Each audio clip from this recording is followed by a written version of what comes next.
Thank you, Mr. President, for giving me the floor. Mr. President, I have the honor to deliver the statement on behalf of the 14 member states of the Caribbean Community, Caricom. Mr. President, every year the membership of the United Nations, through its support for the resolution entitled Necessity of Ending the Economic, Commercial, and Financial Embargo imposed by the United States of America against Cuba, calls for the removal of illegal measures that have yet to find any legitimate justification. The unilateral imposition of these extraterritorial measures not only undermines the principles of multilateralism, but also violate international law. Within this vein, Mr. President, we reiterate that the principles set forth in the Charter of the United Nations, namely sovereignty, non-interference, non-intervention, and the maintenance of friendly relations among states, remain pillars of our civilized society and must be applied, upheld, and adhered to equally by every member state. Mr. President, Caricom remains deeply concerned about the continued application of these measures.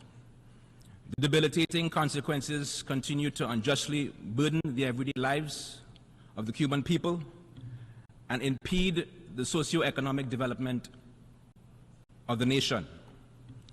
The recent collapse, Mr. President, of Cuba's national grid is symbolic of the severe limitations that persist as a result of the embargo, including restricted access to fuel imports, which has placed immense strain on Cuba to maintain its power grid.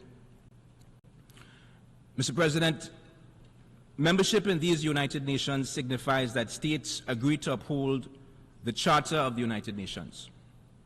This commitment indicates a critical understanding that we will defer to the principles contained within the Charter to guide our actions on the global stage and define our relations within states.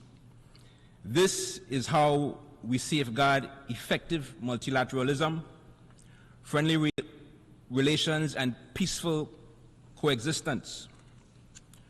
No single state has the authority to circumvent these principles or exploit them for national ambitions, particularly when such actions are in violation of international law and a variance with the will of the international community.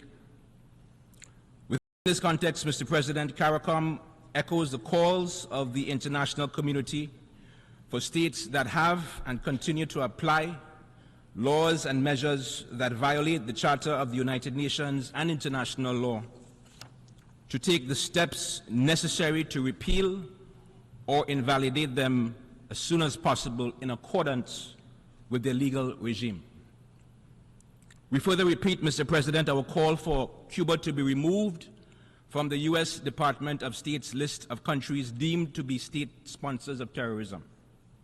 This designation not only isolates Cuba on the global stage, but directly undermines the principle of leaving no one behind, a fundamental feature to the 2030 Agenda for Sustainable Development and its Sustainable Development Goals.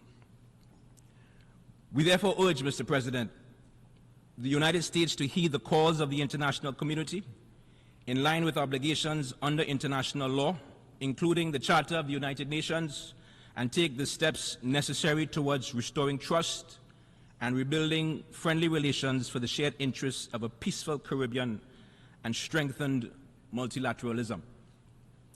To this end, we further call for the resumption of the normalization of relations with Cuba. Caricom continues to stand in solidarity with Cuba and its people.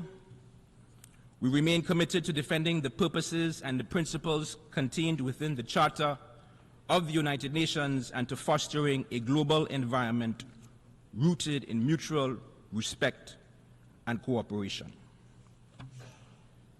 Mr. President, I would like to now make the following remarks in my national capacity. Grenada remains deeply troubled that Cuba continues to experience severe economic hardships due to the imposition of the 60-plus year economic, commercial, and financial blockade, which remains in place and continues to serve no constructive purpose. In that regard, Mr. President, this General Assembly every year considers this agenda item and particular resolution before us entitled Necessity of Ending the Economic, Commercial, and Financial Embargo Imposed by the United States of America against Cuba. And every year, Mr. President, this General Assembly, by an overwhelming majority, adopts this resolution within these hallowed halls. An action to us, Mr. President, that signals a strong repudiation and condemnation of this ongoing blockade imposed on Cuba. Further to, Mr. President, Grenada, as an independent member and sovereign state, with the strong conviction of the sovereign equality of states, reiterates the recognition of the sovereign equality of states and its adherence to the principles of the United Nations and urges all member states to do the same.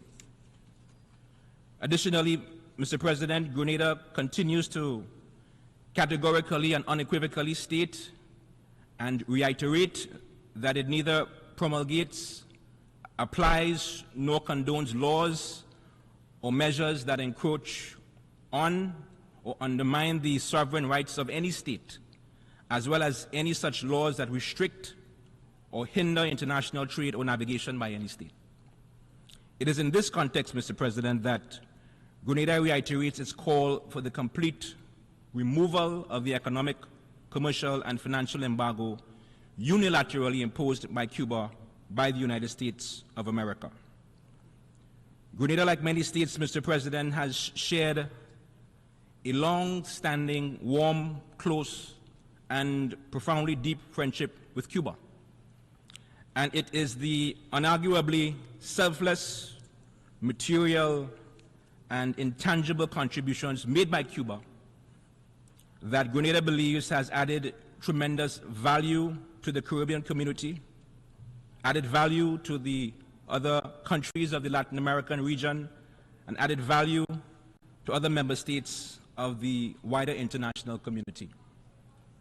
Further to, Mr. President, it is almost unimaginable to think of such fields as culture and sports, health and medicine, humanitarian interventions across the globe, to name just but a few, where and without the invaluable expertise and contributions and inputs made over generations by Cuba, it would be difficult to see how the world would simply not be a better place.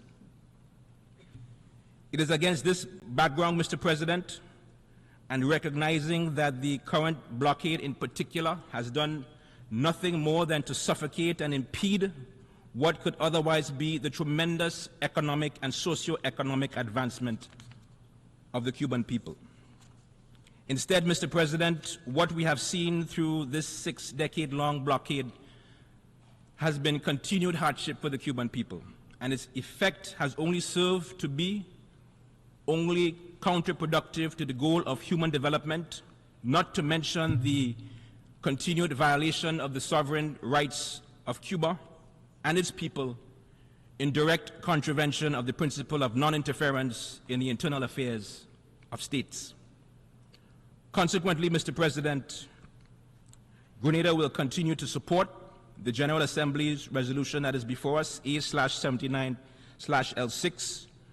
We will also further encourage any states who may have or continue to apply such laws and measures that might reinforce such hardships as created by the economic, commercial, and financial embargo imposed by the United States against Cuba to take the steps necessary to repeal or invalidate them as soon as possible in accordance with their legal regimes.